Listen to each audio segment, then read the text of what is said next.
Buenos días, mi nombre es Lorena Collados Torres y a continuación vamos a tratar el tema de la educación formal, no formal e informal en prisión para plantearnos si nos encontramos ante una cuestión de inclusión o de exclusión social.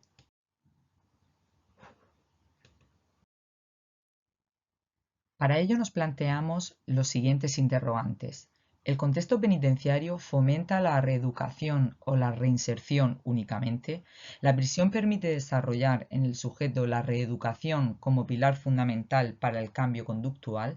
¿Es posible que los reclusos trabajen la educación formal, no formal e informal en prisión? ¿El sistema penitenciario considera como punto fuerte para la reinserción social de los internos el desarrollo integral del individuo, en el que la educación debe ser protagonista?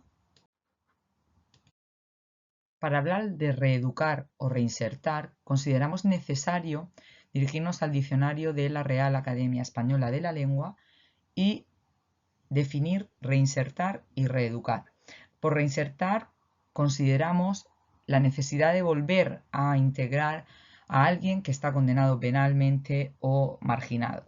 En el caso de la reeducación, hablamos de la perfección o perfeccionamiento de ciertas facultades intelectuales y morales a través de preceptos, ejercicios y ejemplos. Además, se considera necesario enseñar criterios de urbanidad y cortesía dirigidos sobre todo a las buenas prácticas de estas. Aunque es más común en prisión hablar de reinserción más que reeducación, numerosas investigaciones arrojan datos muy positivos con respecto a la necesidad de reeducar para alcanzar cambios conductuales en los presos. Un ejemplo claro es la investigación que llevaron a cabo Echeburúa y Fernández Montalvo a través de un programa cognitivo-conductual. En él, a pesar de no ser un programa muy extensivo en el tiempo, se obtuvieron resultados muy positivos, entre ellos la modificación conductual de los presos en torno a la violencia ejercida como única vía para la solución de conflictos. Además, se encontró también una gran mejoría en el control de emociones como la ira y la impulsividad, así como un refuerzo hacia la autoestima de los presos. La reducción significativa de la sintomatología psicopatológica experimentada da como conclusión primaria la necesidad de programar e intervenir en esta cuestión del cambio conductual tanto en prisión como fuera de este contexto. Consideramos oportuno en materia de reeducación hablar también de la educación formal, no formal e informal en prisión y si es posible que éstas se lleven a cabo dentro del contexto penitenciario. Por educación formal consideramos esa formación recibida en distintas materias y que tiene al final una certificación o diploma oficial.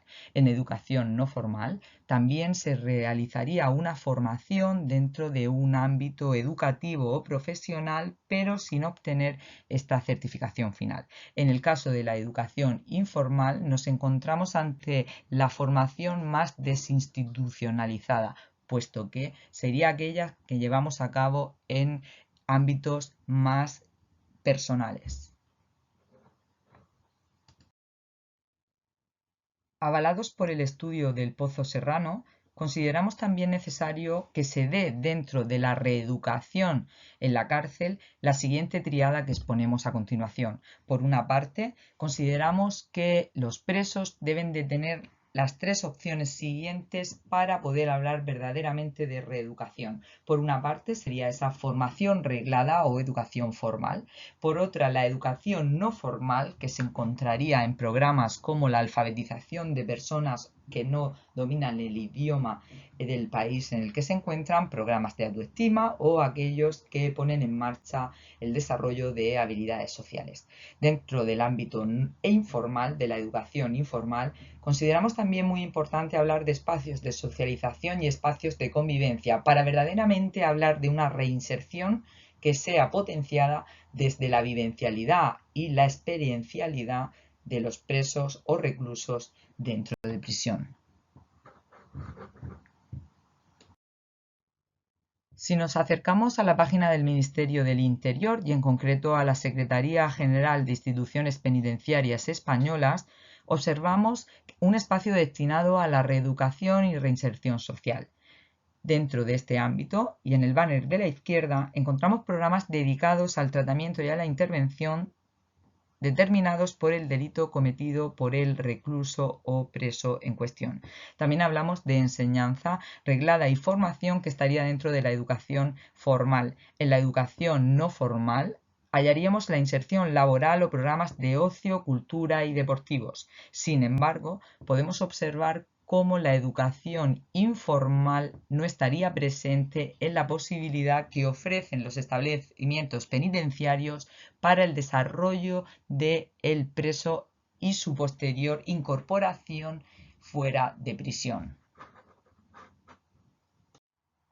Esta ausencia nos llevaría a pensar la necesidad de traer al ámbito penitenciario una educación o reeducación desarrollada en torno a la socialización y a la convivencia en un entorno especialmente normativo como es el penitenciario, buscando medidas alternativas basadas en las experiencias y vivencias que los propios presos tienen dentro de este contexto.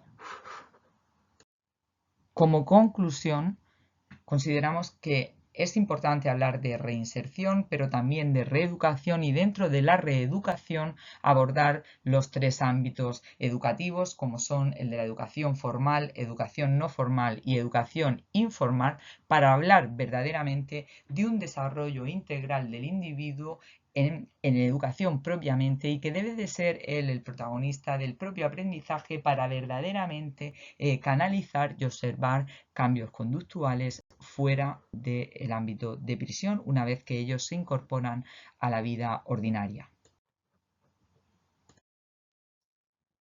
Muchas gracias por su atención y quedo a su disposición para cualquier cuestión, recomendación o líneas futuras que me quieran ustedes recomendar.